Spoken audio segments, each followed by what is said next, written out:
sommes dans un processus d'accompagnement de Madame la représentante spéciale qui accompagne le ministère de la Famille, la promotion de la femme et de la protection des enfants dans tout le processus de participation et d'autonomisation de la femme.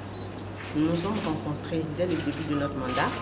Elle nous a donné des conseils et aujourd'hui, nous venons faire le point pour lui dire là où nous sommes arrivés, où nous allons, comment est-ce qu'elle peut toujours continuer à nous accompagner et surtout à nous aider dans les grands défis que nous avons à relever. Nous avons échangé sur la participation équitable des femmes et des hommes dans le processus électoral.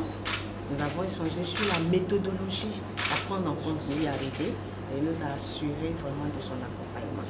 Et nous sommes venus avec toutes les diversités des femmes au niveau de prise de décision de la Côte d'Ivoire. Nous sommes satisfaits.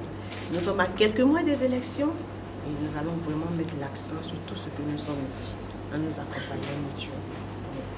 Et où est-ce que vous en êtes? Là où vous êtes arrivé? Les femmes de Côte d'Ivoire se sont retrouvées. Elles ont décidé d'aller aux élections avec au moins 30% de femmes ou d'hommes aux postes électifs, au Parlement, au Conseil général, aux mairies, et en vue de la parité.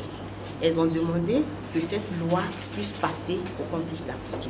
Et ensemble, nous avons mis en place des stratégies, notamment l'identification des femmes candidates, la formation de ces femmes, le plaidoyer et le lobbying, dont nous avons commencé chez notre sœur pour les conseils qu'elle a donnés, et puis le financement et surtout la communication pour que la femme puisse prendre la place qui est la leur. Parce que la Côte d'Ivoire veut aller à l'émergence, au développement durable. C'est la volonté du président de la République. Il faut traduire cela en action. Donc on ne parle plus d'égalité de droit, mais d'égalité de fait. Et nous savons que l'ONUCI, surtout avec sa première responsable, est un grand atout. On a vu ce qu'elle a fait au Niger. Elle a un passé. Et nous venons vraiment profiter de tout cela.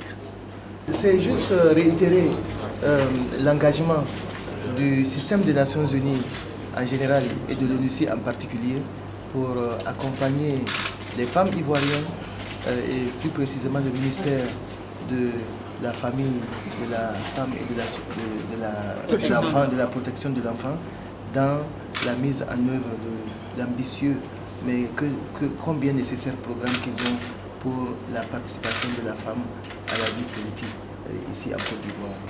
Donc lorsque j'ai parlé du système des Nations Unies, vous savez, il y a des organismes, des structures spécifiques qui s'occupent des questions de la femme, notamment de l'UNIFEM.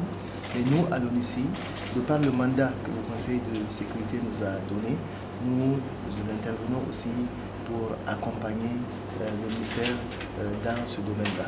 Mais comme j'ai dit à la ministre, l'ONUCI est en train de partir, nous sommes en train de faire nos valises, mais pendant le temps qui nous reste ici, nous allons de façon très étroite l'accompagner, elle et l'ensemble des femmes ivoiriennes qui sont soit dans les ONG, soit dans les associations ou même de façon individuelle pour voir comment on peut accroître la participation de la femme.